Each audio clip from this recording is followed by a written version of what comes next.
Assalamualaikum warahmatullahi wabarakatuh. InsyaAllah hari ini kita akan sambung pelajaran tajwid kita dengan tajuk perbezaan di antara mad asli dan mad lin. Objektif pembelajaran kita pada hari ini, murid-murid dapat menyatakan perbezaan di antara bacaan mad asli dan mad lin. Okey, untuk mad asli dan mad lin, penerangannya Saza dah bagi pada minggu-minggu lepas. Jadi hari ini kita akan tengok pula perbezaan di antara kedua-dua mad ini.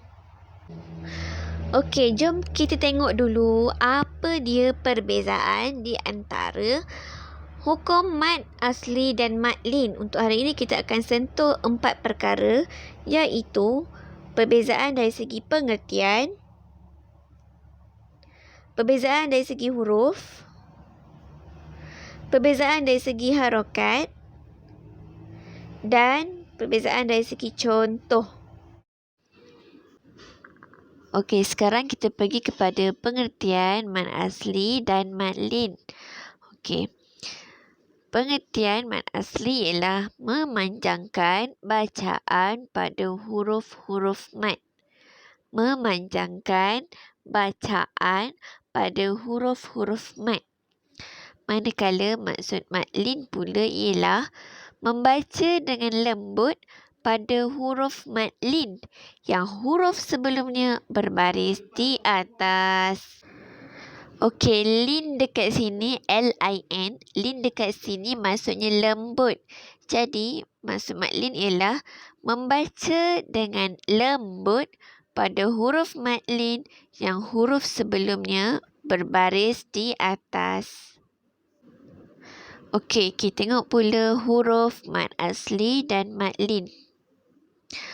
Huruf mad asli ada 3, alif, waw dan ya. Manakala huruf mad lin pula ada 2, waw dan ya. Okey, untuk hukum mad asli dan mad lin, huruf-hurufnya kena dalam keadaan mati, huruf yang mati. Macam mana kita nak tahu huruf tu mati ke hidup? Huruf mati adalah huruf yang tak ada apa-apa baris di atasnya. Tak ada baris atas, tak ada baris bawah, tak ada baris depan. Dan dia ataupun dia ada tanda sukun. Itu cara kita nak tahu huruf tu mati ke huruf hidup. Kalau huruf mati, dia tak ada apa-apa baris ataupun dia ada tanda sukun. Kalau huruf tu hidup, tandanya apa? Kalau huruf tu hidup, tandanya dengan kita tengok sama ada tak baris apa-apa dekat atas dia. Sama ada baris atas, baris bawah atau baris depan.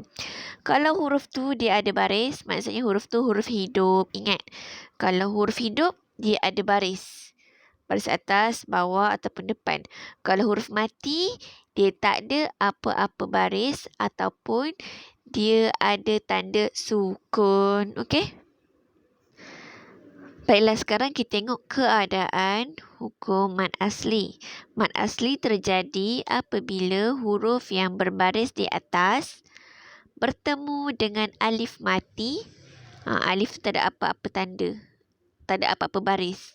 Okey, ataupun dia ada tanda sukun. Okey, hukum mad asli terjadi apabila huruf yang berbaris di atas bertemu dengan alif mati ataupun huruf baris depan bertemu dengan waw mati ataupun huruf baris bawah bertemu dengan huruf ya mati. Itu keadaan di mana berlakunya hukum mad asli. Okey? Ada 3 keadaan. Okey, tengok pada contoh di sini. Tengok baris atas bertemu dengan huruf alif yang mati. Okey, ini keadaan pertama. Keadaan kedua, hukum asli apabila huruf yang berbaris di hadapan bertemu dengan huruf waw mati. Dan keadaan hukuman asli yang ketiga adalah huruf baris bawah bertemu dengan huruf ya mati. Okey, ini adalah 3 keadaan hukuman asli yang berlaku pada 3 huruf lah, alif, waw, ya. Alif, waw, ya adalah huruf mad asli. Okey, ingat, kalau baris atas, dia kena bertemu dengan huruf alif yang mati. Baru dia akan jadi mad asli.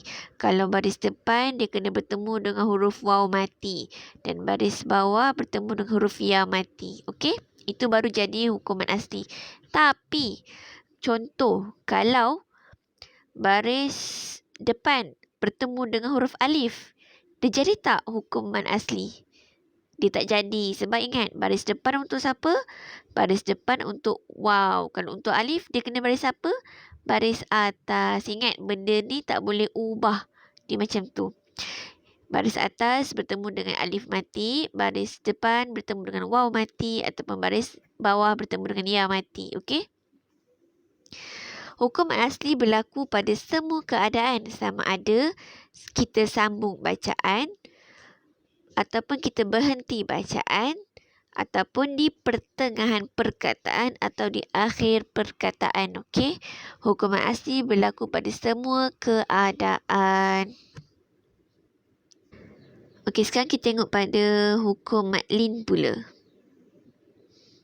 Madlin terjadi apabila huruf yang berbaris di atas bertemu dengan ya mati atau waw mati dan huruf selepasnya dimatikan kerana berhenti bacaan.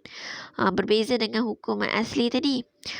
Huruf madlin ada dua, waw dengan ya, dan baris yang terlibat hanya baris atas sahaja. Okey, kalau macam tadi, hukum mad asli ada baris atas, baris bawah, baris depan kan.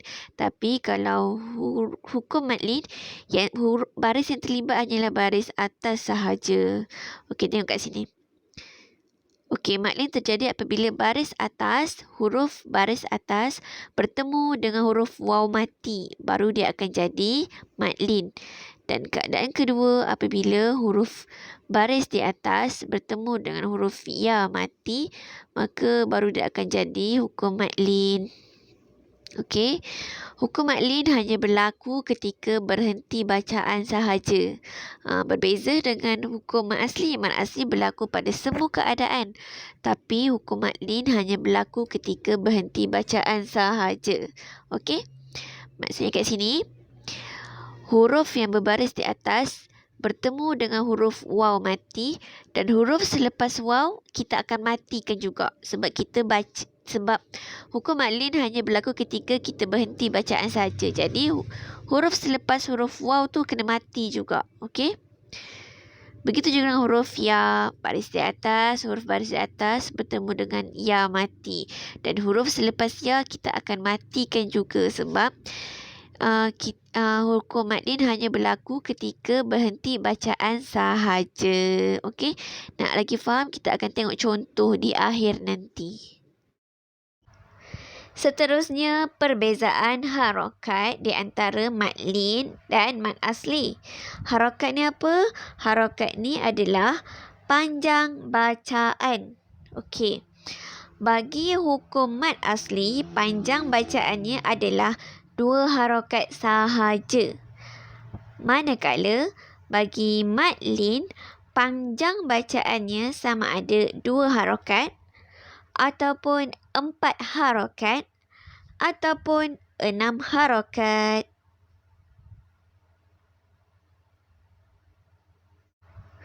Baiklah, sekarang jom kita tengok contoh-contoh hukum mad asli. Okey, kita tengok contoh yang pertama bagi hukum mad asli. Kita tengok yang pertama, apabila huruf mim yang baris di atas bertemu dengan huruf alif yang mati. Jadi itu adalah hukum mad asli. Jadi bacaan ni berapa harakat? 2 harakat. Ma. Okey, itu 2 harakat untuk hukum mad asli. Kita tengok contoh yang kedua. Ra yang berbaris di bawah bertemu dengan huruf ya mati. Ingat, kalau alif, syarat dia huruf sebelumnya kenalah berbaris di atas. Bagi ya, syaratnya huruf sebelumnya kenalah berbaris di bawah. Manakala bagi waw, syaratnya huruf sebelumnya kenalah berbaris di hadapan. Tengok contoh nombor 3.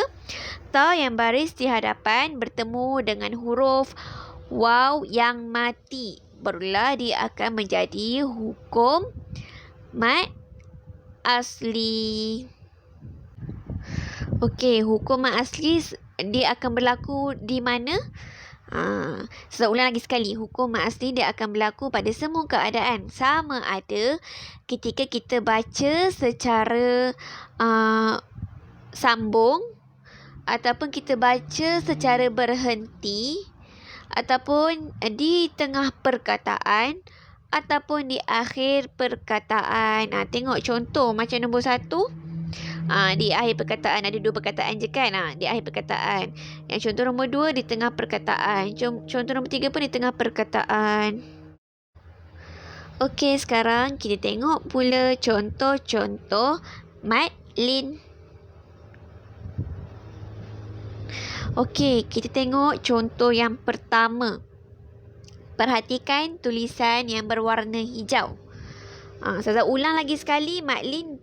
Macam mana kita nak tahu dia mad lin ke tidak? Mad lin berlaku apabila huruf yang berbaris di atas bertemu dengan huruf waw ataupun huruf ya yang mati, dan huruf selepasnya kita sukunkan ataupun kita matikan. Barulah dia akan menjadi hukum mad lin. Okey, tengok contoh yang pertama. Tulisan berwarna hijau. Ya berbaris di atas bertemu dengan huruf waw mati. Nampak tak ada mim baris di bawah tu? Jadi untuk keadaan hukum mad lin, mim tu kita akan baca secara sukun. Kita tak bunyikan mim tu dengan baris bawah. Macam mana cara dia? Wabil yaum. Kita tak baca wabil yaumi, tapi kita baca wabil yaum. Okey. Contoh yang kedua. Perhatikan tulisan berwarna hijau. Shad baris di atas bertemu dengan huruf ya mati. Dan huruf selepas ya iaitu huruf fa baris di bawah kita sukunkan ataupun kita matikan. Jadi cara bacaan dia wasaif. Wasaif. Kita tak baca wasaifi. Bila kita baca wasaifi, dia tak akan jadi mad lin. Dia jadi biasa. Bila kita baca wasaif, barulah dia akan menjadi mad lin. Okey. Tengok contoh yang ketiga. Okey, sebelum tu nampak tak ada 3 titik di 2 tempat? Bila kita nampak ada 3 titik di 2 tempat, kita ada pilihan. Sama ada kita nak baca berhenti di titik yang pertama ataupun kita berhenti di titik yang kedua. Kita tak boleh berhenti pada kedua-dua titik. Hanya boleh berhenti pada salah satu titik sahaja. Contoh, la raib. Kita berhenti pada titik yang pertama. La raib. Okey, lepas tu kita sambung fihi. Fihi apa? Adalah fihi apa kan? Okey. Cara yang kedua kita baca dengan berhenti pada titik yang kedua. Contoh la raiba fi. La raiba fi. Okey. Nampak tak kat situ? Kita berhenti pada salah satu titik. Okey. Kita perhatikan tulisan yang berwarna hijau. Ra baris di atas bertemu dengan huruf ya mati, maka huruf ba selepas huruf ya itu kita sukunkan, kita matikan. Barulah dia akan menjadi hukum mad lin. Okey, macam cara baca dia? La raib. La raib. Kita baca 2 harakat. Tapi kalau kita tak berhenti pada la raib, kita berhenti pada fihi, maka dia bukanlah hukum mad lin. Sebab kita baca secara wasal, kita baca secara sambung. dia akan jadi macam ni. La raiba fih. La raiba fih. Okey, nampak tak perbezaan kat situ? Kita tengok pula contoh yang seterusnya. Tengok contoh yang pertama. Ba baris di atas bertemu dengan huruf ya mati dan huruf selepasnya huruf ta kita matikan juga, kita sukunkan juga. Jadi cara bacaan dia al-bait. Al-bait. Okey.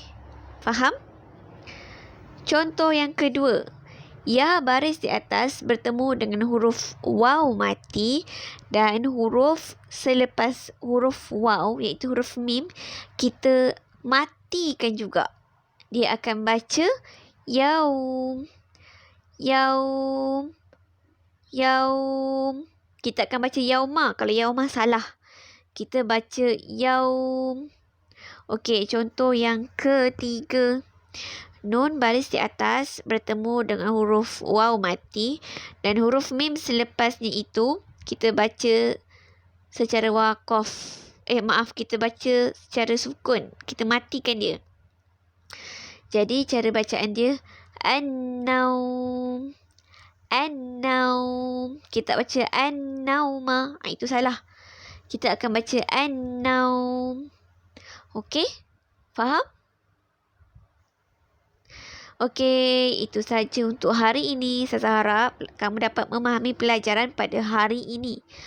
Jika ada yang tak faham, boleh WhatsApp Ustazah terus. Ustazah akan terangkan semula. Okey? Sekian saja. Minta maaf jika ada salah dan silap. Okey, Assalamualaikum warahmatullahi wabarakatuh.